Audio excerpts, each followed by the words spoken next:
Hello दोस्तों। आज हम लोग कुछ नई नई चीज़ों को समझेंगे और इस क्लास को आगे बढ़ाएंगे। अच्छा सोचिए, मान लीजिए आपको बिजनेस करना है भारत में, या कोई कंपनी है, आपकी कंपनी है और आप पैसा चाहते हैं, तो आपके पास कौन कौन से सोर्सेस हैं। एक तो तरीका यह है कि आप अपनी डोमेस्टिक मार्केट में बोरो करो, जैसे बैंक से आप पैसे लेते हो, ठीक है। दूसरा, आप क्राउड फंडिंग की ओर जा सकते हो। ये क्राउड फंडिंग क्या है ये हम लोग समझेंगे, ठीक है। क्राउड फंडिंग की ओर जा सकते हो। मार्केट में आईपीओ इशू कर सकते हो अगर आपकी एक लिस्टेड कंपनी है तो, है ना। ये कुछ तरीके हैं जिनके माध्यम से आप पैसा इकट्ठा कर सकते हो। एक और तरीका है, मान लीजिए आप इंडिया के बाहर की बात करें, ठीक है। जैसे ये है इंडिया, आप अपने दिमाग में भारत की सीमा इमेजिन करो, ठीक है। और इंडिया के बाहर जैसे इधर है पाकिस्तान, इधर है ईरान, इधर है सऊदी अरब, है ना, इधर है अफ्रीकन कंट्रीज और इधर अमेरिकन कंट्रीज। तो वैसे इंडिया के बाहर कहीं भी इमेजिन करो, ठीक है। तो अगर इंडिया के बाहर से इंडिया में डॉलर आ सकता है ना, डॉलर आ सकता है, तो वो भी तो पैसे का एक जरिया है। और ऐसा भी हो सकता है कि जिन कंट्रीज में इकोनॉमिक ग्रोथ अच्छी ना हो, वहां पे ज्यादा प्रॉस्पेक्ट हो कि लोग डेवलपिंग इकोनॉमीज की ओर अपना डॉलर इन्वेस्ट करना चाहते हो, तो वहां पे इंडियन कंपनीज को डॉलर सस्ते में मिल जाएगा, ठीक है, सस्ते में मिल जाएगा। और ऐसी कंडीशन पे इंडियन कंपनीज या गवर्नमेंट फॉरेन मार्केट से पैसे की अपेक्षा कर सकते हैं, मनी की एक्सपेक्टेशन कर सकते हैं। और उसके जो रास्ते होते हैं उनमें से एक है एफडीआई, है ना, दूसरा है FII, foreign institutional investment, external commercial borrowing, simple भाषा में इसको लोन कहते हैं, ठीक है, इसको कहते हैं लोन। मसाला बॉन्ड, ईडीआर, जीडीआर और फॉरेक्स एंड करेंसी स्वैप, ये वो तरीके हैं जिसके माध्यम से हम भारत में डॉलर ला सकते हैं विदेशी बाजार से। और इन इंस्ट्रूमेंट्स का जो यूज है वो गवर्नमेंट के साथ साथ प्राइवेट कंपनीज भी कर सकती हैं, ठीक है। चलिए इसको आगे बढ़ाते हैं। फॉरेन इन्वेस्टमेंट जब कहा जाए तो इसका क्या मतलब है? विदेशी निवेश को एक देश में स्थित एक कंपनी या इकाई द्वारा दूसरे देश में स्थित कंपनी या इकाई में किए गए निवेश, वो ऋण हो सकता है या इक्विटी हो सकता है, के रूप में परिभाषित किया जा सकता है। ऋण का मतलब होता है डेट, ठीक है, डेट या इक्विटी। डेट या इक्विटी में कोई भी एक जरिया हो सकता है जिसके माध्यम से पैसा लिया जा सकता है। अच्छा, जब हम अगर ये कहते हैं कि इधर है फॉरेन, ठीक है, ये है फॉरेन, फॉरेन और ये है इंडिया, इंडिया, तो इधर से अगर पैसा आ रहा है, डॉलर आ रहा है, तो ये डॉलर इंडियन कंपनीज में हो सकता है, इंडियन कंपनीज में हो सकता है। गवर्नमेंट को भी ये डॉलर प्राप्त हो सकता है ना। इसके अलावा पब्लिक सेक्टर कंपनीज को भी ये प्राप्त हो सकता है, पब्लिक सेक्टर यूनिट आप जिन्हें बोलते हैं, ठीक है। तो ये ऐसा नहीं कि ये डॉलर केवल गवर्नमेंट ले सकते हैं, ये डॉलर इनमें से, हाँ, बैंक, ये पैसा भारत की बैंक में आ सकता है, ठीक है। तो ये सारे निवेश के जरिए होते हैं।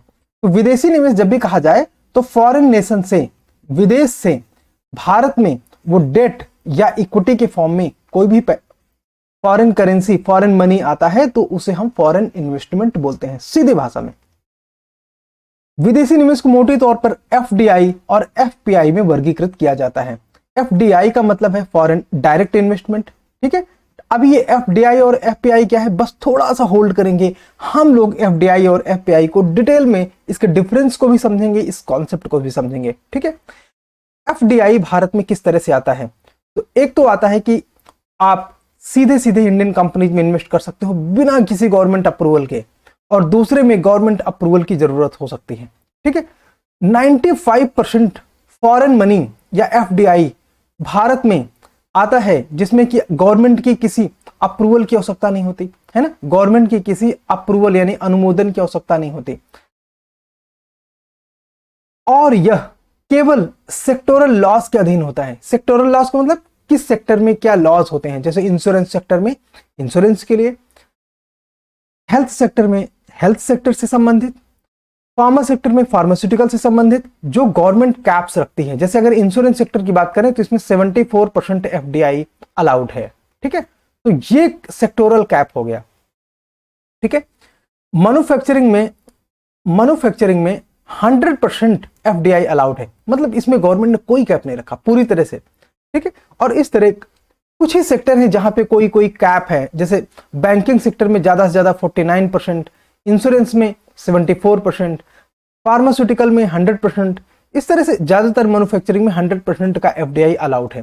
तो जिनमें 100% से कम है, 100% से कम है, जैसे 49 या 74, तो इन्हीं को सेक्टोरल कैप कहा जाता है। ठीक है, सेक्टोरल लॉस के अधीन होते हैं। यह कुछ क्षेत्र अभी भी सरकारी अनुमोदन मार्ग के अंतर्गत आते हैं। अभी भी कुछ सेक्टर हैं जिनमें गवर्नमेंट अप्रूवल की जरूरत होती है। ठीक है, दे आर लेस देन 5% और उनकी संबंधित विभागों और मंत्रालयों द्वारा जांच की जाती है और उन्हें मंजूरी दी जाती है। ठीक है, कहने का मतलब क्या है कि देखियो, कुछ स्ट्रैटेजिक नेचर के सेक्टर होते हैं, स्ट्रैटेजिक नेचर के कुछ सेक्टर होते हैं, ठीक है, जिनमें कि डिपार्टमेंट्स और मिनिस्ट्रीज के द्वारा जांच की जाती है, तब उन्हें मंजूरी दी जाती है और इस काम के लिए उन्हें गवर्नमेंट अप्रूवल की आवश्यकता है। ठीक है, गवर्नमेंट अप्रूवल की उन पे आवश्यकता होती है। ठीक है, इसके अलावा उन आवेदनों के संबंध में जिनमें संबंधित प्रशासनिक मंत्रालय या विभाग में के बारे में संदेह है, मतलब ये कि डॉलर आना तो चाहता है लेकिन जो डिपार्टमेंट या मिनिस्ट्री है उसका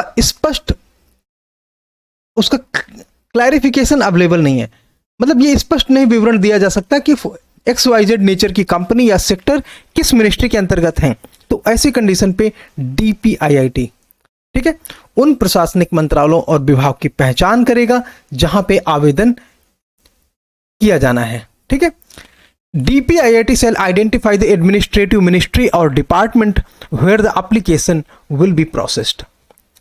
अब ये DPIIT क्या है? देखो, DPIIT केवल एक विभाग है, किसके अंतर्गत? Ministry of commerce and industries के अंतर्गत।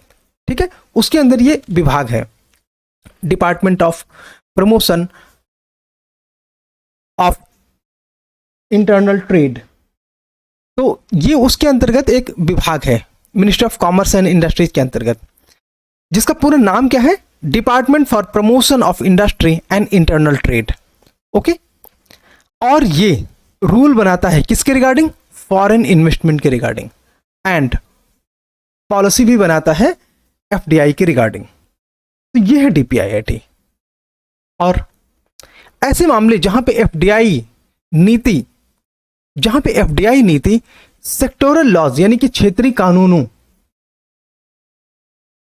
या विनियमों में निर्धारित शर्तों के अतिरिक्त अनुमोदन की शर्तें हैं, DPIIT की सहमति अनिवार्य रूप से मांगी जाएगी। Condition for approval are stipulated in addition to the condition laid down in the FDI policy for sectoral laws regulation concurrence of DPIIT cell compulsory to be sought. ठीक है, मतलब ये कि देखो, जहां पे भी सेक्टोरल लॉज हैं, वैसी कंडीशन पे जहां पे भी सेक्टोरल लॉज हैं वहां पे DPIIT की सहमति लेना अनिवार्य है, बस ये बात ध्यान रखना है, कंपल्सरी है। ठीक है, अब देखो, फॉरेन एक्सचेंज मैनेजमेंट रूल एक कानून था पहले, फेरा एक कानून था पहले, फॉरेन एक्सचेंज रेगुलेटरी एक्ट। ठीक है, उसको रिप्लेस करके 1999 में फॉरेन एक्सचेंज मैनेजमेंट एक्ट आया। ठीक है, अब ये क्या करता है? नाम में ही लिखा है फॉरेन एक्सचेंज, मतलब रूपी और डॉलर के बीच का जो एक्सचेंज होता है, रूपी और डॉलर के बीच का जो एक्सचेंज होता है, ये उसे रेगुलेट करता है। ठीक है, के तहत FDI प्राप्त करने वाली भारतीय कंपनी को किसी भी स्तर पर RBI के अप्रूवल की आवश्यकता नहीं होती। ठीक है, RBI के अप्रूवल की आवश्यकता नहीं होती, मतलब फॉरेन इन्वेस्टमेंट में FDI के मामले में RBI का कोई रोल नहीं है। It is only required to report the capital inflow and subsequent the issue of shares to RBI in prescribed format under both the route. ठीक है, चाहे वो ऑटोमेटिक रूट से फॉरेन मनी आ रहा है, चाहे वो गवर्नमेंट अप्रूवल रूट से आ रहा है, RBI से अप्रूवल की कोई आवश्यकता नहीं है। पहली बात तो ये आपको क्लियर होना चाहिए। सिर्फ कितना पैसा आया एक सेट फॉर्मेट में, कितना डॉलर आया एक सेट फॉर्मेट में, RBI को इसकी रिपोर्ट भेजनी होती है बस। RBI को, क्योंकि RBI हमारे यहाँ पे अल्टीमेट मॉनेटरी अथॉरिटी है, तो फेमा रूल्स जो हैं वो चूंकि RBI के अंतर्गत आते हैं, ऐसी कंडीशन पे RBI को इन्फॉर्म करना होगा कि हाँ, इतना फॉरेन मनी भारत में आ रहा है, सो दैट कि आरबीआई उससे पड़ने वाले प्रभाव को, जो भारतीय बाजार में उससे प्रभाव पड़ेगा, उसको रेगुलेट कर सके। अच्छा, अगर फॉरेन मनी आता है तो भारत में क्या प्रभाव पड़ेगा? अगर मान लीजिए कि डॉलर भारत में आता है और डॉलर सरप्लस हो जाता है, ठीक है, तो ऐसी कंडीशन पे रूपी अप्रिशिएट करता है, रूपी अप्रिशिएट करता है, ठीक है। इस बात में आरबीआई की नजर होती है। और देखते हैं एफडीआई और एफआईआई के केस में क्या डेफिनेशन है, कैसे पता चलता है कि कौन सा मनी एफडीआई है, कौन सा मनी एफआईआई है या एफपीआई है।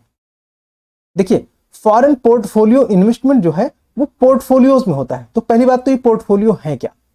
एक बात, जैसे कोई कंपनी होती है ना, जैसे मान लीजिए रिलायंस इंडस्ट्रीज लिमिटेड है, ठीक है, जब ये आईपीओ इशू करता है, आईपीओ इशू करता है, तो इनके पास जो शेयर की अपने आप में लॉट्स होती हैं, शेयर्स की लॉट्स होती हैं, ठीक है, इन्हीं को पोर्टफोलियो कहते हैं। अच्छा, पोर्टफोलियो कई तरह से हो सकते हैं, जैसे किसी कंपनी के पोर्टफोलियो, बैंक कोई पोर्टफोलियो बना लेता है, ठीक है, तो उस तरह के पोर्टफोलियो हो सकते हैं जिन पे निवेश किया जा सकता है।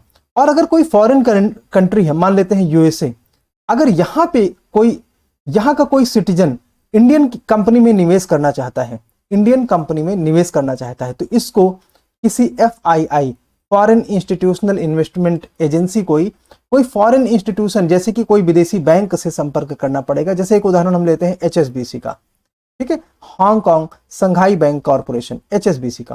तो इसके माध्यम से ये पैसा भारत में लगा सकते हैं, क्योंकि एचएसबीसी भारत में निवेश करता है, ठीक है। तो एफआईआई तो ये होता है, सिंपल बात करें।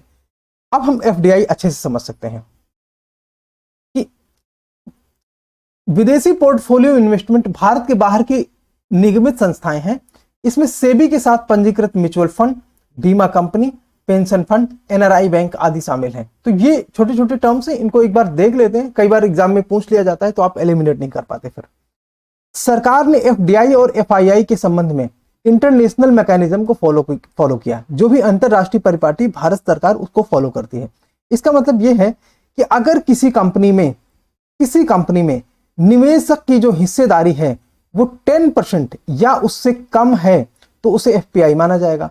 अब ये कैसे होता है? जैसे मान लेते हैं कि ये किसी कंपनी का पाई चार्ट है, ठीक है, और ये अपने आप में एक स्लाइस है जो ये दिखाता है ये 10% है, ठीक है, 10%।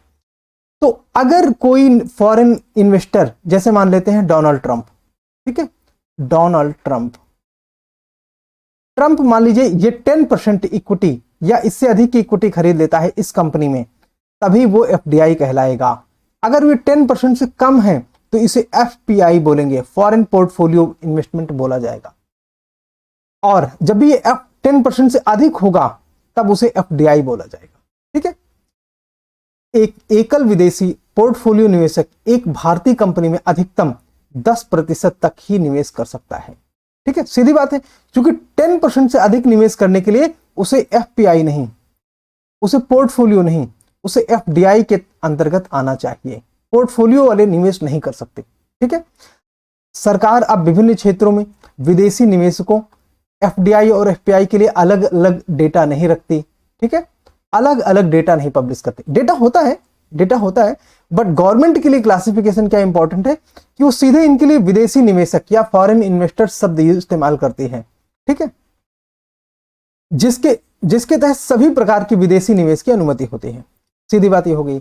और एक निवेशक को 10% की सीमा से नीचे निवेश करने की अनुमति दी जा सकती है और इसे एफडीआई के रूप में माना जा सकता है। अब ये सब प्रीलिम के पॉइंट हैं, कितने बहुत इंपॉर्टेंट पॉइंट हैं, ये सब आपको बुक्स में नहीं मिलते हैं, ठीक है, ये सारे आपको जो है न्यूज़पेपर से निकालने पड़ते हैं पॉइंट।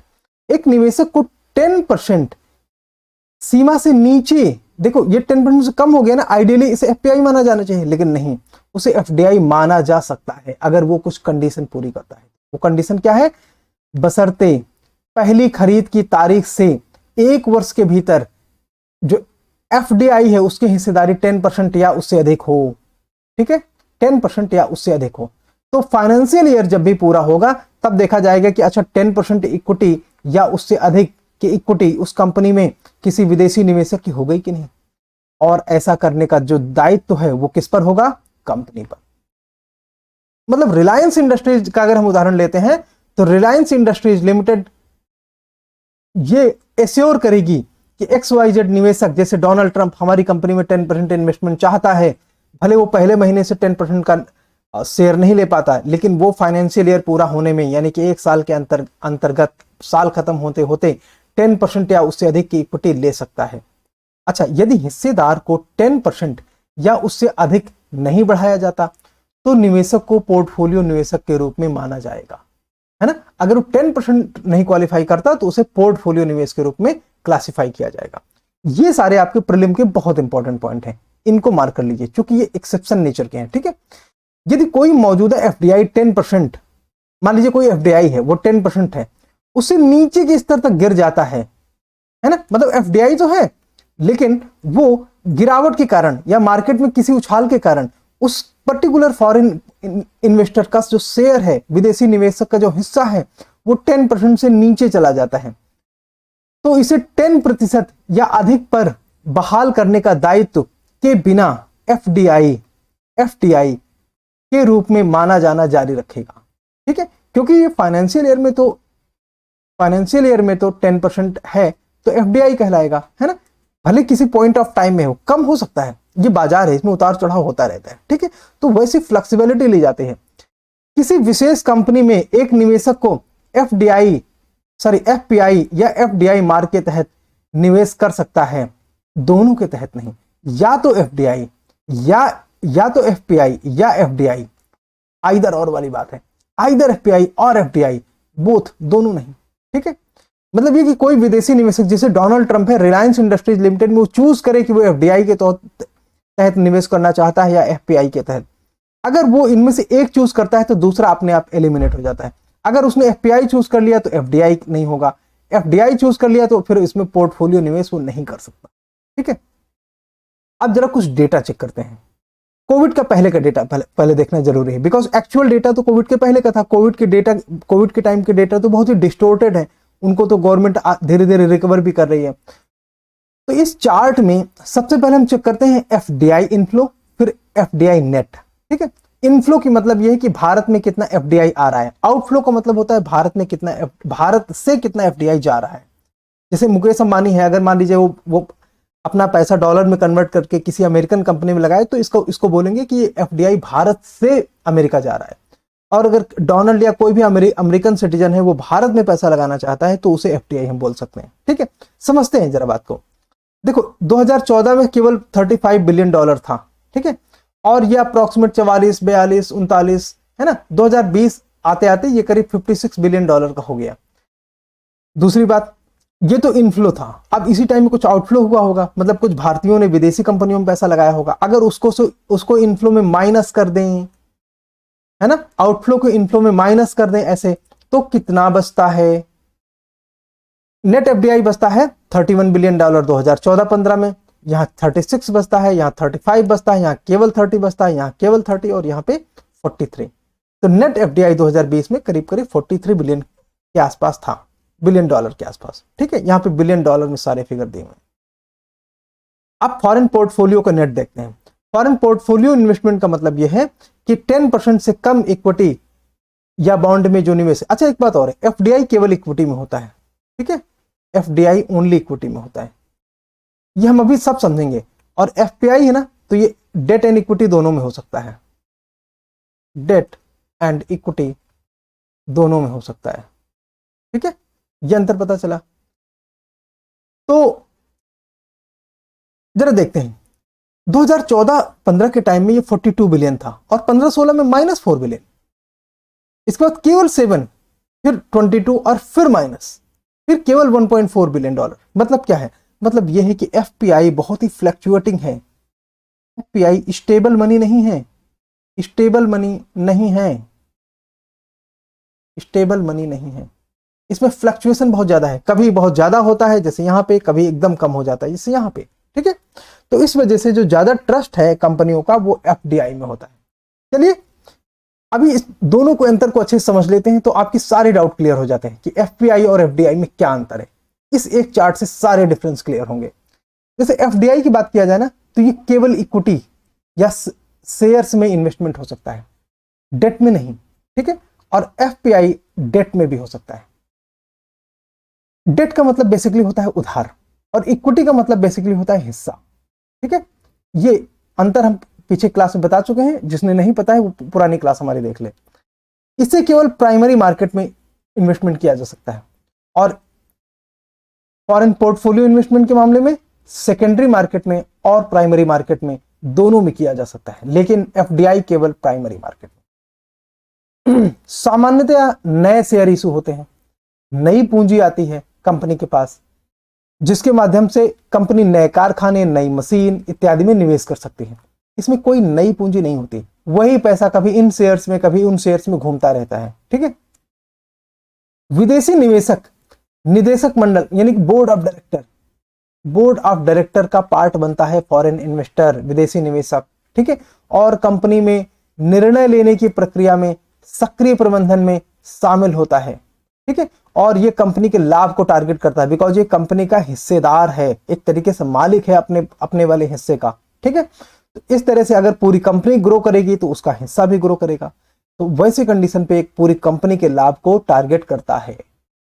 इनके केस में क्या है, विदेशी निवेशक आमतौर पर कंपनी के प्रबंधन में शामिल नहीं होते।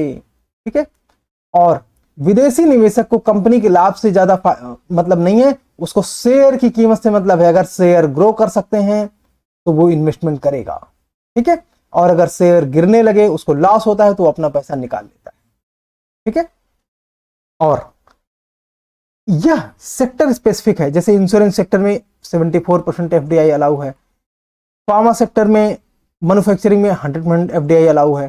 ठीक है, मैन्युफैक्चरिंग में 100% अलाउ है, बैंकिंग सेक्टर में 49% अलाउ है। तो सेक्टर स्पेसिफिक हुआ ना, आप किसी एक सेक्टर में इन्वेस्ट करते हैं, और ये लॉन्ग टर्म होता है।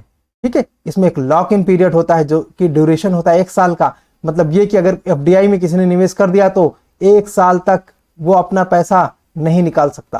ठीक है, इसलिए इसे स्थिर बोला जाता है कि ये स्टेबल मनी है, और यह 3 मार्गों से हो सकता है। इसके शेयर को खरीद के आप 10% इक्विटी मेंटेन कर सकते हो, एक ज्वाइंट कंपनी स्टैब्लिश करके। ठीक है, और एक सब्सिडरी कंपनी स्टैब्लिश करके। जरा बात करते हैं ज्वाइंट कंपनी। शेयर का मतलब होता है सीधे कि ये एक कंपनी है, इसके आप 20% शेयर, 10% से ज्यादा कुछ भी खरीद लो, आप इसके इक्विटी होल्डर हो गए, आपका निवेश एफडीआई हो गया। ठीक है, ज्वाइंट वेंचर स्टैब्लिश करने का मतलब क्या है कि जैसे मान लीजिए कि अब डोनाल्ड ट्रंप इंडिया में आता है और वो अंबानी के साथ मिलकर एक ज्वाइंट कंपनी स्टैब्लिश करता है करोल बाग न्यू दिल्ली में, है ना। तो वहां पे वो अपने आप में ज्वाइंट कंपनी हो जाएगी, उसमें दोनों अपने अपने हिसाब से पार्टनरशिप डिटेल कर लेंगे, बट किसी भी एफडीआई इन्वेस्टर का पार्टनरशिप 10% से कम नहीं हो सकता। और एक सहायक कंपनी, सब्सिडरी कंपनी का मतलब यह है कि जैसे मान लीजिए भारत में एक कंपनी है रिलायंस इंडस्ट्रीज लिमिटेड। ठीक है, और Donald Trump Reliance industries limited के तहत एक सब्सिडरी स्टैब्लिश करना चाहता है जिसमें उसका 10% से ज्यादा का पार्टनरशिप है। ठीक है, ये सब्सिडरी है रिलायंस इंडस्ट्रीज लिमिटेड का, मतलब इसमें मुकेश का बड़ा सा हिस्सा होगा, बट डोनाल्ड ने भी 10% से अधिक अपना इन्वेस्टमेंट रखा है इस पे। ठीक है, और जरा देखते हैं एफपीआई के केस में, फॉरेन पोर्टफोलियो इन्वेस्टमेंट के केस में। यह सामान्यतः पूंजी बाजार में, उदाहरण के तौर पर एक विदेशी निवेशक किसी क्षेत्र विशेष में नहीं, इसको किसी सेक्टर से मतलब नहीं है। ठीक है, और किसी भी क्षेत्र में निवेश करने के लिए तैयार हो जाता है जहां उसे शेयर की वृद्धि का मौका दिखाई दे। ठीक है, आमतौर पर यह अल्पकालिक है, क्योंकि जैसे ही शेयर के प्राइस घटने लगते हैं निवेशक अपना पैसा निकाल के दूसरे शेयर में इन्वेस्ट कर देता है। कोई लॉक इन पीरियड नहीं होता, ये दिन में 4 बार अपना पैसा एक जगह से निकाल के दूसरी जगह डाल सकते हैं, इनकी स्वेच्छा है, और इसलिए ये धन को अस्थिर बनाता है। ठीक है, इनमें ऐसा रूट का कोई क्लासिफिकेशन नहीं है कि हाँ किन किन मार्गों से हो सकता है। ओके, चलो जरा कुछ करंट अफेयर्स देख लेते हैं। भारत में एफडीआई देने वाले जो मेजर पार्टनर हैं, जरा उनके बारे में देखते हैं। 1 मिनट, कौन सा कलर काम करेगा, दिस वन, चलो इससे लेते हैं। ठीक है, तो टॉप 5 कंट्रीब्यूटर्स, सबसे ज्यादा एफडीआई आता है सिंगापुर से। सिंगापुर करीब 27 बिलियन डॉलर के आसपास भारत में निवेश करता है। उसके बाद यूएसए से 17 बिलियन डॉलर के आसपास, मॉरिशस, नेदरलैंड, स्विट्जरलैंड। अब इसके लिए आप एक कोई कोड बना सकते हैं कि SUMNS, मतलब सुमन्स, है ना। टॉप 5 इन्वेस्टर कौन है इंडिया में एफडीआई में, तो सुमन्स, Singapore, USA, Mauritius, Netherland and Switzerland. इसके अलावा सेक्टर वाइज इनफ्लो किसमें सबसे ज्यादा है, सबसे ज्यादा एफडीआई किस सेक्टर में आता है, तो कंप्यूटर एंड हार्डवेयर में 1/4 के आसपास, ठीक है 24.6%, सर्विस सेक्टर में 12%, ऑटो में करीब करीब 11.89%, ठीक है। स्टेट्स जो कि टॉप एफडीआई रिसिपिएंट है, तो सबसे ज्यादा एफडीआई आया था 2022 में कर्नाटका में, फिर महाराष्ट्र में, फिर दिल्ली, तमिलनाडु, हरियाणा। अच्छा एक चीज मैं बताऊं, लास्ट 5 ईयर में 2022 को अगर छोड़ दें तो, या लास्ट 10 ईयर में कहो तो रेयरली है कि गुजरात टॉप 5 में न रहे, या यूं कहो कि टॉप 2 में न रहे, है ना, रहता है। ये एक्सेप्शन है कि फाइनेंशियल ईयर 2022 में गुजरात टॉप 5 में है ही नहीं, इसलिए जरा ध्यान देना इस बात को। टॉप में कौन है, कर्नाटका, नंबर 2 पे कौन है, महाराष्ट्र, नंबर 3 पे कौन है, दिल्ली। कम से कम आपको शुरुआत के 5 पता होने चाहिए, है ना, क्योंकि वो बाहर बाहर के नाम दे देता है तो आप एलिमिनेट कर सकते हो, ठीक है। अच्छा ये वाले चार्ट जो हमने पीछे डेटा डिस्कस कर लिया है उसी से रिलेटेड है, इसमें से कुछ अलग डेटा नहीं है, चूंकि इकोनॉमिक सर्वे में ऐसा डेटा आया है इसलिए हमने आपको दिखाने के लिए ये वाले भी डायग्राम दिखा दिए हैं। ये डेटा कहां पे डिस्कस हुआ है, ये जो डेटा है ना, ये वाला डेटा, ये और वो सेम डेटा है, ठीक है। आइए देखते हैं, तो स्ट्रक्चरल शिफ्ट हुआ है in gross FDI to GDP ratio में। कैसे, अब चूंकि वर्तमान गवर्नमेंट एनडीए गवर्नमेंट 2014 में आई थी, तो ये 2014 के पहले दिखाता है कि एफडीआई और जीडीपी का जो अनुपात है वो 2.2% एफडीआई था जीडीपी के रेशियो में, ठीक है। अगर हम 2005 से लेकर 2014 तक की बात करते हैं, और 2014 से 2022 तक ये 2.2 से बढ़कर 2.6 हो गया है, ठीक है। तो जीडीपी के अगेंस्ट एफडीआई का परसेंटेज बढ़ा है, इंक्रीज हुआ है, ठीक है, ये दिखाने की कोशिश करता है ये चार्ट। और देखते हैं, अच्छा एक दो क्वेश्चन देखते हैं यूपीएससी के। हाँ 2011 में क्वेश्चन पूछा गया था, निम्नलिखित कार्रवाइयों पर विचार करिए जो कोई गवर्नमेंट ले सकती है, किस लिए, अगर वो अपने चालू खाते घाटे को कम कर। अब इसके लिए आपको बैलेंस ऑफ पेमेंट वाला चैप्टर पढ़ना पड़ेगा, अगला चैप्टर है बैलेंस ऑफ पेमेंट का, डिटेल से पढ़ेंगे। जरा इन शॉर्ट क्वेश्चन को ले लेते हैं अभी, ठीक है, आ गया है तो देखो, अगर चालू खाता घाटा को कम करना है तो घरेलू मुद्रा का अवमूल्यन किया जा सकता है। अगर आप घरेलू मुद्रा को डिवैल्यू करोगे तो आपका एक्सपोर्ट बढ़ता है, ठीक है। और निर्यात सब्सिडी में कमी, अगर आप निर्यात सब्सिडी में कमी करोगे तो आपका एक्सपोर्ट घटेगा। एक्सपोर्ट में सब्सिडी देने से एक्सपोर्ट बढ़ता है, इवन सब्सिडी दी ही इसलिए जाती है ताकि एक्सपोर्ट को बढ़ाया जा सके, तो इसमें तो एक्सपोर्ट घटेगा, इसलिए ये गलत है। उपयुक्त नीतियों को अपनाना जो एफडीआई और एफआईआई से अधिक धन आकर्षित कर सकती है। हाँ अगर बाहरी पैसा भारत में आ जाए तो घाटा अपने आप कम हो जाएगा। तो 1 और 3 आंसर, ठीक है, यस। आप लोग इसे डिटेल में देख लेना, कोई डाउट हो तो फिर से बोलना, ठीक है। नेक्स्ट क्वेश्चन, भारत में प्रत्यक्ष विदेशी निवेश के संदर्भ में निम्नलिखित में से कौन सी इसकी प्रमुख विशेषता मानी जाती है। जरा देखते हैं कि एफडीआई के मामले में कौन सी विशेषता है। यह एक सूचीबद्ध कंपनी में अनिवार्य रूप से पूंजीगत साधनों के माध्यम से निवेश है, चेक करेंगे, ठीक है। यह बड़े पैमाने पर गैर ऋण पैदा करने वाला पूंजी प्रवाह है एफडीआई के बारे में, ठीक है। बड़े पैमाने पर नॉन डेट हो सकता है, इसको भी विचार करेंगे, ठीक है। यह वह निवेश है जिसमें ऋण सेवाएं डेट सर्विसेज शामिल है। नो, एफडीआई डेट में नहीं होता, हटा दो। यह सरकारी प्रतिभूतियों में विदेशी संस्थागत निवेश है। No no no, foreign institutional investment तो है ही नहीं, ठीक है, ये नहीं है संस्थागत, ये भी हो गया बाहर। अब एक और ए और बी में देखते हैं। यह सूचीबद्ध कंपनी में अनिवार्य रूप से पूंजीगत साधनों के माध्यम से निवेश किया जाता है। It is investment through capital instrument essentially in listed company. क्या ही केवल लिस्टेड कंपनी में हो सकता है? नहीं, अरे ज्वाइंट वेंचर जब भी नया स्टैब्लिश किया जाता है तो वो कहां से लिस्टेड होता है, तो आंसर मस्ट बी बी। आइए चेक करते हैं, ठीक है, यस आंसर इज बी। ये निश्चित तौर पर पूंजीगत, नो नो, लिस्टेड कंपनी में मैंडेटरी नहीं है, ठीक है। ये लिस्टेड चूंकि जब आप कोई भी ज्वाइंट कंपनी स्टैब्लिश करते हो तो वो अपने आप में लिस्टेड ही नहीं होती शुरू में, या कोई सब्सिडरी कंपनी आप स्टैब्लिश करते हो किसी फॉरेनर को 10% से अधिक इक्विटी देके, तो भी लिस्टेड कहां होती है ना। इसके अलावा भी ऐसे लिस्टेड होने का कोई मैंडेटरी क्राइटेरिया नहीं है। और देखते हैं एक क्वेश्चन और। कभी कभी समाचारों में देखा जाने वाला आईएफसी मसाला बॉन्ड के संदर्भ, ये कब आया था? 2016 में, ठीक है। कौन सा सही है? तो अंतरराष्ट्रीय वित्त निगम जो इन बॉन्ड्स की पेशकश करता है विश्व बैंक की एक शाखा है, आईएफसी विश्व बैंक की एक शाखा है, चेक करेंगे। ये रुपए के मूल्य वर्ग के बॉन्ड हैं और सार्वजनिक और निजी क्षेत्रों के लिए वित्त पोषण का स्रोत है। चेक करेंगे, संभवतः दोनों सही होने चाहिए, लेकिन इसके लिए एक बार आप आईएफसी मसाला बॉन्ड समझ लो, तब बात करना ज्यादा इंटरेस्टिंग होगा। तो आइए समझते हैं कि विदेश से वित्त जुटाने के साधन कौन कौन से हैं, है ना। तो इसी में हम समझ लेंगे एक्सटर्नल कॉमर्शियल बोरोइंग और आईएफसी मसाला बॉन्ड। ठीक है, आइए देखते हैं। देखो, बाहरी वाणिज्यिक उधार, सीधी बात करें तो ये लोन है। ये लोन है, जैसे अगर आप अपने घरेलू क्षेत्र में अपने बैंक जैसे स्टेट बैंक से लोन लेते हो, उसी तरह ये बाहर से लोन है। तो बाहर आप ये लोन किससे ले सकते हो? कोई कंपनी से, कोई बैंक से, है ना। बाहर का मतलब विदेश से आपने पैसा लिया, तो एक्सटर्नल कॉमर्शियल बोरोइंग एक तरीके से लोन है। तो भारतीय कंपनियां या तो सरकारी कंपनियां हो चाहे निजी हो, विदेशों निवेशकों से डेट लेते हैं, ठीक है, बॉन्ड जारी करके पैसा जुटाते हैं, और इसे बोलते हैं एक्सटर्नल कॉमर्शियल बोरोइंग। मसाला बॉन्ड एक तरीके का एक्सटर्नल कॉमर्शियल बोरोइंग है, जहां बॉन्ड भारत के बाहर जारी किए जाते हैं, लेकिन स्थानीय मुद्रा के बजाय भारतीय रुपए में जारी किया जाता है। स्थानीय मुद्रा का मतलब अगर ये अमेरिका में बॉन्ड इशू किए गए हैं, यूएस में, तो वहां की लोकल करेंसी क्या है? डॉलर। तो ये देखो, एक्सटर्नल कॉमर्शियल बोरोइंग तो डॉलर में ही आएगा, मसाला बॉन्ड डॉलर में नहीं आएगा, मसाला बॉन्ड आएगा रूपी में। ठीक है, दोनों में अंतर क्या है ये समझना हमारे लिए बहुत इंपॉर्टेंट है, बिकॉज यहीं से क्वेश्चन बनेगा जब भी अगला क्वेश्चन बनेगा।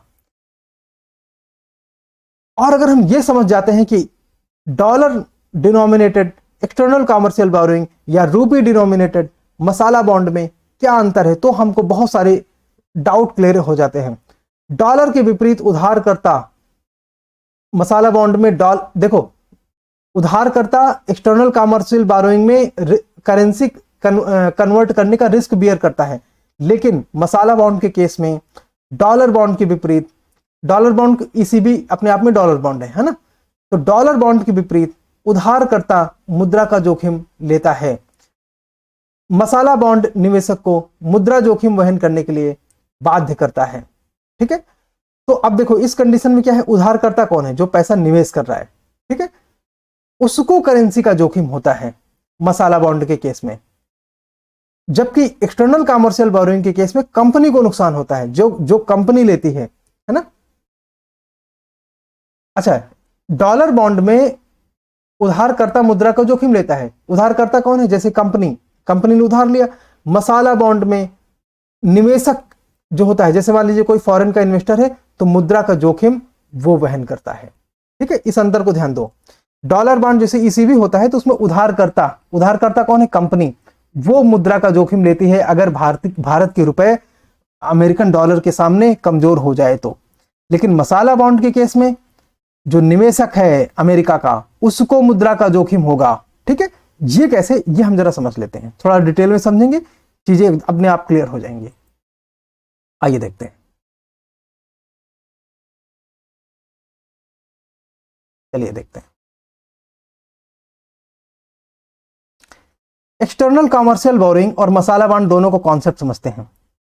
एक डॉलर में मान लेते हैं कि 2019 में जो ये था भी करीब करीब 70 रुपए है। मसाला बॉन्ड के केस में भी 2019 में एक डॉलर बराबर 70 रुपए है, मतलब ये हो गया एनईआर।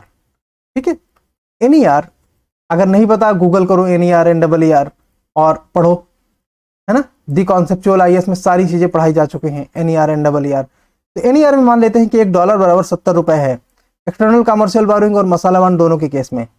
तो एक डॉलर बॉन्ड विदेशी निवेशक को जारी किया जाएगा और उधारकर्ता कौन होगा? भारतीय कंपनी। 1 वर्ष के लिए $1 उसको मिल जाएगा। ठीक है, विदेशी मुद्रा में जुटाया जाता है क्या? डॉलर, है ना। यहाँ पे धन विदेशी मुद्रा में, यहाँ पे पैसा नहीं होना चाहिए, धन होना चाहिए। ठीक है, धन विदेशी मुद्रा में जुटाया जाता है और उधारकर्ता विदेशी निवेशक को डॉलर मूल वर्ग के बॉन्ड जारी कर देता है। जैसे मान लेते हैं कि रिलायंस इंडस्ट्रीज लिमिटेड है, ठीक है, रिलायंस, अब इसमें पैसा डाल रहा है कोई अमेरिकन कंपनी, मान लेते हैं बैंक ऑफ अमेरिका है, ये पैसा डाल रही है। तो वैसी कंडीशन पे भारतीय कंपनी इनसे $1 लेगा और इनको $1 का बॉन्ड दे देगा। ठीक है, वो डॉलर डिनोमिनेटेड होगा। एक बात, अब 2020 में $1 बराबर 80 रुपए हो गया। 2020 में उधारकर्ता यानी कि भारतीय कंपनी विदेशी निवेशक को यानी कि बैंक ऑफ अमेरिका को $1 वापस करेगा, ठीक है, और इसके लिए उसे 80 रुपए खर्च करने पड़ेंगे, जबकि 2019 में $1 के सामने उसको केवल 70 रुपए मिले थे। अब उसे $1 वापस करने के लिए 80 रुपए अदा करने पड़ेंगे। वैसी कंडीशन पे $1 पाने के लिए जो विनिमय जोखिम है वो कंपनी ने उठाया, और $1 में उसने कमाया क्या ये तो नहीं पता, लेकिन करेंसी के स्लाइड हो जाने से, करेंसी के कमजोर हो जाने से, ये 70 की जगह 80 हो जाने से इनको 10 रुपए का अतिरिक्त नुकसान हुआ भारतीय कंपनी को, ठीक है, 10 रुपए का अतिरिक्त नुकसान हुआ क्योंकि भारतीय करेंसी इस समय कमजोर हो गई। और देखते हैं मसाला बॉन्ड के केस में ये रिस्क निवेशक का होता है, कंपनी का नहीं। निवेशक कौन है? Bank of America. 70 रुपए बॉन्ड का विदेशी निवेशक को जारी किया। अब देखो 70 रुपए बॉन्ड विदेशी निवेशक को जारी किया था और उधारकर्ता यानी कि भारतीय कंपनी 1 वर्ष के लिए $1 यानी कि 70 रुपए बराबर के डॉलर पा जाती है। क्योंकि भारतीय रुपए में लिमिटेड कन्वर्टिबिलिटी है, इसलिए पैसा केवल डॉलर में ही जुटाया जाता है, ठीक है, पैसा जुटाया केवल डॉलर में ही जाता है, ठीक है। पैसा विदेशी मुद्रा में जुटाया जाता है, लेकिन उधारकर्ता मतलब भारतीय कंपनी ने विदेशी निवेशक को रुपए मूल्य वर्ग के, इसमें ध्यान दो, बॉन्ड जारी किए। ये डॉलर मूल्य वर्ग का था, ठीक है, ये डॉलर डिनोमिनेटेड था, ये रूपी डिनोमिनेटेड, जारी कर देती है।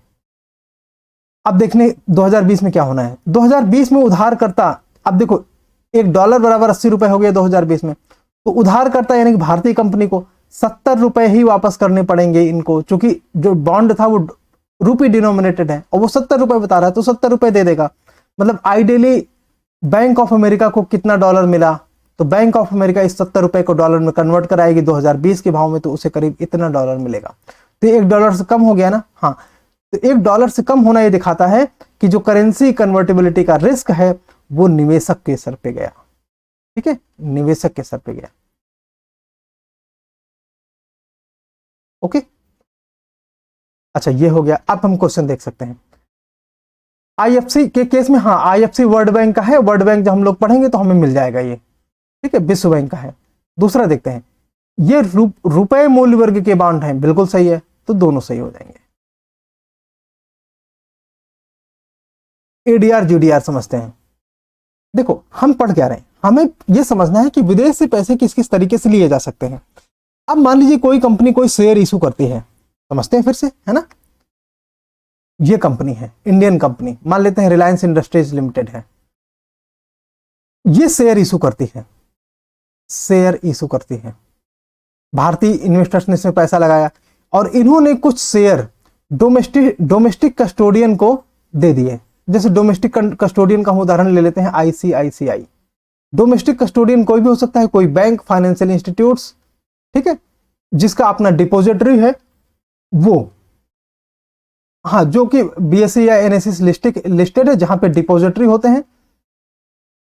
डिपोजिटरी में शेयर्स का रिकॉर्ड होता है कि कितना शेयर किसके पास है, ठीक है। तो आईसीआई के पास ये डिपॉजिट कर देते हैं। मान लेते हैं कि हाँ यहाँ पे डोमेस्टिक कस्टोडियन है आईसीआई, तो ये मान लेते हैं कि एक उदाहरण के तौर पर 100 शेयर आईसीआई के पास रख देते हैं, ठीक है, आईसीआई के पास रख देते हैं। अब आईसीआई का किसी अमेरिकन बैंक से या किसी अमेरिकन फाइनेंशियल इंस्टीट्यूशन से कोई प्रॉपर अंडरस्टैंडिंग है निवेश को लेके, तो ऐसी कंडीशन में आईसीआई जो डोमेस्टिक कस्टोडियन है किसी फॉरेन कस्टोडियन को, है ना, उनको एक acknowledgement of receipt of share बताएगा कि वो एक्नॉलेज करेगा, है ना, ये एक्नॉलेज करेगा आईसीआई बैंक इनसे कि हाँ हमारे पास 100 शेयर आरआईएल के आए हैं, अगर आप इन्वेस्ट करने के लिए तैयार हो तो ये शेयर आपके ये शेयर अमेरिकन कस्टोडियन के हैं, तो वो रिलायंस इंडस्ट्रीज लिमिटेड के, लेकिन इनके नाम पर आईसीआई के पास सेफ रखे रहेंगे। जब भी इनके निवेशक, किनके निवेशक, अमेरिकन फाइनेंशियल इंस्टीट्यूशंस के जो निवेशक होंगे, वो जब भी चाहेंगे वो निवेशक अपना शेयर सोल्ड आउट करके और वो पैसा पा सकते हैं। ठीक है, वो पैसा पा सकते हैं। तो ये तो रही एक बात कि किस तरह से ये पैसा पाया जा सकता है ना, इनके द्वारा। लेकिन उसके लिए पहले इनको कुछ रसीदें खरीदनी पड़ेंगी। जैसे मान लो शेयर किसके पास है, आईसीआई डोमेस्टिक कस्टोडियन के पास है। इन्होंने तो सिर्फ एक्नॉलेज किया है इससे कि हाँ हमारे पास, आईसीआई ने इस फॉरेन कस्टोडियन से या फॉरेन के फाइनेंशियल इंस्टीट्यूशन से सिर्फ एक्नॉलेज किया है कि हमारे पास आरआईएल के शेयर हैं, ये शेयर आप चाहो तो बेच दो। शेयर इन्हीं के पास रखे हैं, सिर्फ एक्नॉलेजमेंट इनको प्राप्त हुआ है और भरोसा है, सारा काम भरोसे का होता है। और इन्होंने उसके सामने जीडीआर इशू कर दी। ठीक है, जीडीआर या एडीआर, देखो एडीआर अमेरिका की केस में होता है, बाकी वर्ल्ड मार्केट में जीडीआर होता है, बाकी और दोनों में कोई अंतर नहीं। ठीक है, हाँ एडीआर होगा तो डॉलर डिनोमिनेटेड होगा, जीडीआर होगा तो कोई और इसमें डिनोमिनेशन हो सकता है इन रिसीट्स का। खैर पहले समझते हैं रिसीट्स क्या है। अब जैसे मान लीजिए कि 100 रिसीट्स हैं, अगर 100 रिसीट्स की प्राइस अपने आप में बहुत ज्यादा है, तो ये इस 100 रिसीट के सामने कोई किसी भी प्रोपोर्शन में, जैसे मान लीजिए 100 शेयर्स के सामने, 100 शेयर्स के सामने कोई भी रिसीट, जैसे कि मान लीजिए 500 रिसीट्स या 1000 रिसीट्स, ये इशू कर देते हैं। इसको पीपल को। अब पीपल ये रिसीट्स खरीद लेते हैं। इस रिसीट्स की प्राइस इससे शेयर से, जो शेयर यहां पे रखे हैं, इन शेयर से लिंक्ड होंगे। ठीक है, लिंक्ड होंगे, यानी कि जब ये शेयर के प्राइस बढ़ेंगे तो ये रिसीट के प्राइस बढ़ेंगे, जब ये शेयर के प्राइस घटेंगे तो इन रिसीट्स के प्राइस भी घटेंगे। इन्हीं रसीदों को, इन्हीं रिसीट्स को कहा जाता है अमेरिकन डिपोजिटरी रिसीट्स या ग्लोबल डिपोजिटरी रिसीट्स। अमेरिका के केस में न्यूयॉर्क स्टॉक एक्सचेंज या नास्डैक में है तो इसको एडीआर बोलेंगे, लंदन स्टॉक एक्सचेंज या लग्जमबर्ग स्टॉक एक्सचेंज या सिंगापुर स्टॉक एक्सचेंज या कहीं भी बर्लिन स्टॉक एक्सचेंज इत्यादि में कहीं पे है तो इसे जीडीआर बोलेंगे। ठीक है, एक तो ये बात स्पष्ट हो जानी चाहिए। अच्छा, जब ये रिसीट्स खरीदेंगे तो रिसीट इनके पास, रिसीट के सामने इनके पास पैसा आएगा और ये पैसा सीधे कंपनी को ट्रांसफर कर देंगे। ठीक है, और ये माना जाएगा कि इतने शेयर, अगर मान लीजिए पूरे के पूरे 100 शेयर के सामने इनकी पूरी रसीदें बिक गई हैं, तो पूरा ये माना जाएगा कि ये 100 शेयर अमेरिकन पीपल के पास हैं। ठीक है, अमेरिकन इन्वेस्टर्स के पास हैं। ठीक है, एक बात तो ये तो हमने समझा कि कैसे एडीआर और जीडीआर काम करता है। उसी प्रोसेस को थोड़ा डिटेल में और समझ लेते हैं कि अमेरिकन निवेशक, मान लीजिए फिर हमने दूसरी कंपनी लिया कि जीआरडी टेक में पैसा लगाना चाहता है, लेकिन वो सीधे निवेश नहीं कर सकता, तो वैसी कंडीशन में जीआरडी टेक डोमेस्टिक कस्टोडियन जैसे कि आईसीआई को अपने शेयर दे देती है। आईसीआई शेयर को धारण करता है और विदेशों में ओवरसीज डिपोजिटरी बैंक, वहां के financial institutions mainly overseas depository bank का काम करते हैं, को एक प्रमाण पत्र जारी करता है कि उसके पास जीआरडी टेक के शेयर हैं। ठीक है, कौन, आईसीआई ऐसा करता है।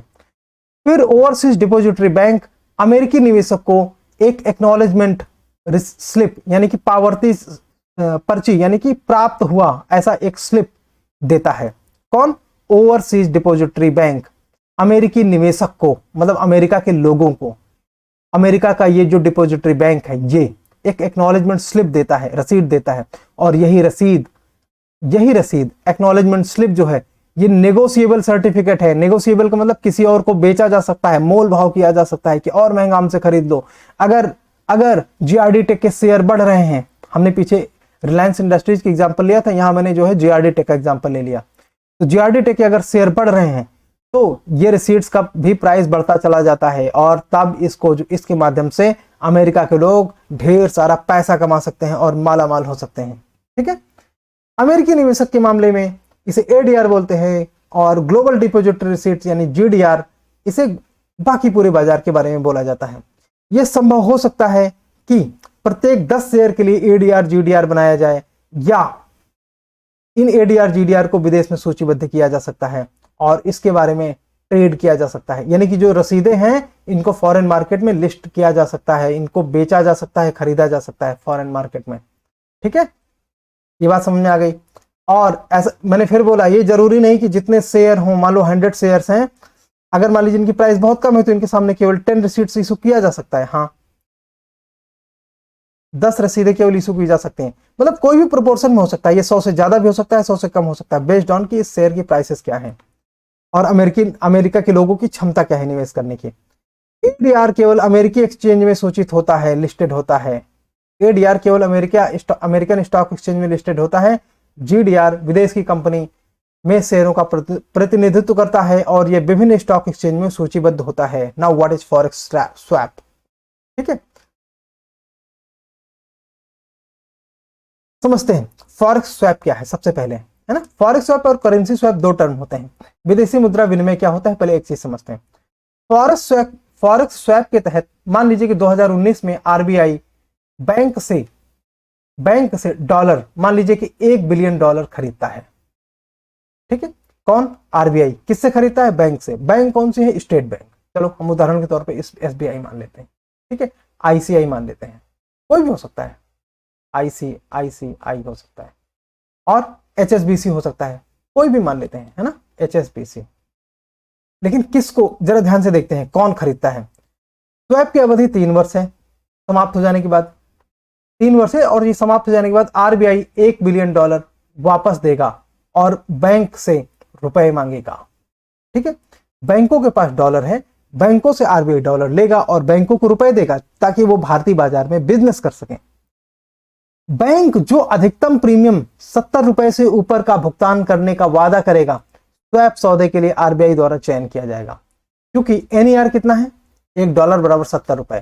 तो स्वैप कभी भी NER से नीचे नहीं हो सकता, नहीं तो RBI का घाटा हो जाएगा। ठीक है, RBI सरकारी एजेंसी है, RBI सरकारी संस्था है, वो घाटे पे काम नहीं करती। ठीक है, समझते हैं। उदाहरण के लिए स्टेट बैंक 50 पैसे प्रति डॉलर प्रीमियम देने के लिए तैयार है। अब देखो यहाँ पे परसेंटेज की कोई बात नहीं है, यहाँ पे प्रीमियम लग रहा है पर डॉलर। ICI ने कहा नहीं 40 पैसे प्रति डॉलर वो प्रीमियम देगा। HSBC ने कहा नहीं 75 पैसे प्रति डॉलर वो प्रीमियम देगा। अब देखो $1 बिलियन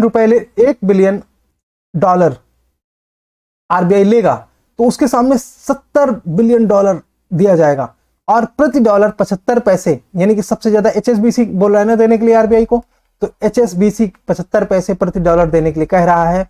तो स्वैप समझौते के तहत HSBC का चयन किया जाएगा, चुना जाएगा RBI के द्वारा, और HSBC द्वारा RBI को 2022 में $70.75 बिलियन रुपए में $70.75 प्रति डॉलर रुपए की पेशकश करेगा। ठीक है, देखो NER है $1 में 70 रुपए। ठीक है, तो उस हिसाब से $70 बिलियन HSBC को मिल जाएंगे। ठीक है, लेकिन ये 2019 है, 3 साल बाद मैच्योरिटी हो जाएगी। कब? 2022 में। तो 2022 में RBI जब अपना पैसा HSBC से वापस लेगा तो $70 बिलियन नहीं, $70.75 बिलियन, चूंकि ये 75 पैसे प्रति डॉलर का प्रीमियम लगेगा। ठीक है, तो ये $70.75 RBI वापस लेगा। ठीक है, और इनको इनका डॉलर वापस कर देगा। ये $70.75 बिलियन रुपए हैं। ठीक है, रुपए हैं, ये RBI वापस लेगा मैच्योरिटी के बाद 3 साल के बाद, और इनको HSBC को इनका डॉलर वापस कर देगा। इसे हम बोलते हैं फॉरेक्स स्वैप, क्योंकि हमने इसमें विदेशी मुद्रा का स्वैप किया भारत की करेंसी से, और ये हमने भारत की एजेंसी के साथ या कोई भी बैंक के साथ हमने किया। RBI ने 2019 में अर्थव्यवस्था में रुपए की तरलता, धन की आपूर्ति बढ़ाने के लिए विदेशी मुद्रा स्वैप किया, क्योंकि RBI ने ओपन मार्केट ऑपरेशन की सीमा एग्जॉस्ट कर लिया था। तो अब RBI के पास सिक्योरिटी बेच के और ज्यादा पैसा इकट्ठा करने का विकल्प नहीं बचा था, और ज्यादा। ठीक है, तो वैसी कंडीशन में, और RBI अर्थव्यवस्था में पैसा लगाने के लिए सरकारी प्रतिभूतियों को खरीदने और बेचने के लिए तैयार नहीं था, इसलिए उसने फॉरेक्स स्वैप का रास्ता अख्तियार किया, है ना, फॉरेक्स स्वैप।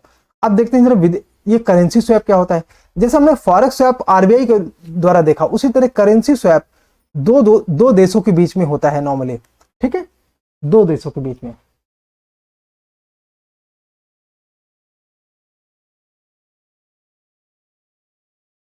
दो देशों के बीच में करेंसी स्वैप होता है। करेंसी स्वैप का शाब्दिक अर्थ है मुद्रा की अदला बदली।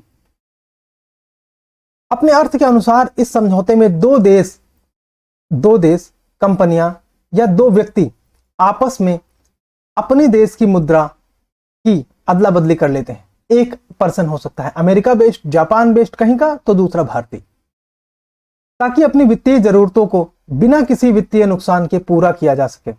करेंसी स्वैप को विदेशी मुद्रा लेन देन माना जाता है और किसी कंपनी के लिए कानूनन जरूरी नहीं कि वह इस लेन देन को अपनी बैलेंस शीट में दिखाए। ये एडवांटेज है। ठीक है, पैसा का पैसा मिल गया और बैलेंस शीट में दिखाना भी नहीं पड़ा। हमने कितना लोन लिया, कितना उधार दिया, इसकी जरूरत ही नहीं पड़ी। आपको डॉलर चाहिए, डॉलर मिल जाएंगे। करेंसी स्वैप एग्रीमेंट में दो देशों द्वारा एक दूसरे को दी जाने वाली ब्याज दर फिक्स्ड और फ्लोटिंग दोनों प्रकार की हो सकती है। करेंसी मतलब ये कि फिक्स्ड रेट हो सकता है कि हाँ ₹1 पर डॉलर या 0.1 पैसे पर डॉलर या 0.1 है ना, ऐसा कुछ भी 40 पैसे पर डॉलर, ऐसा फिक्स हो सकता है। और इसमें लिंक भी किया जा सकता है कि हाँ मार्केट लिंक होगा, तो वो फ्लोटिंग टाइप का हो जाएगा। फ्लोटिंग टाइप में उस करेंसी को फायदा होता है जो अप्रिशिएट करती है। इसके लाभ क्या हैं? तो विदेशी मुद्रा भंडार की कमी रुकेगी। मतलब अगर आपका फॉरेन एक्सचेंज किसी कंट्री का घट रहा है ना, तो ये रुक जाएगा। क्यों? आपको तो विदेश का पैसा मिल ही गया है ना, तो अब आपको अपना फॉरेन एक्सचेंज कम नहीं करना पड़ेगा। विनिमय दर में परिवर्तन होने से पैदा हुआ जोखिम कम होगा। एक्सचेंज रेट में मान लीजिए आपकी करेंसी बहुत डिप्रिशिएट हो रही है और आपने फिक्स्ड रेट में पैसा ले रखा है, तो वो जोखिम आपके सर पे नहीं आएगा। करेंसी स्वैप समझौते से भारत के कैपिटल मार्केट और विदेशी विनिमय बाजार को स्थिरता मिलेगी, स्टेबिलिटी आएगी। ठीक है, जैसे ये बैंक के माध्यम से कैसा होता है कि बैंक इनको फॉरेन करेंसी देती है और बैंक को लोकल करेंसी मिल जाती है और बैंक उसे लोकल मार्केट में इशू कर देता है लोकल करेंसी को। वो हमने पीछे अभी देखा है ना। चलिए, so thank you so much for watching this session and please do comment. Please do comment. Your comments seriously matter to us. Okay, and your comments also guide us that how should we design our lecture, whether you are understanding or not, and which part should be explained again. Okay, explained again. So please like, share and subscribe to your friends and other network. Thank you so much. Have a nice time.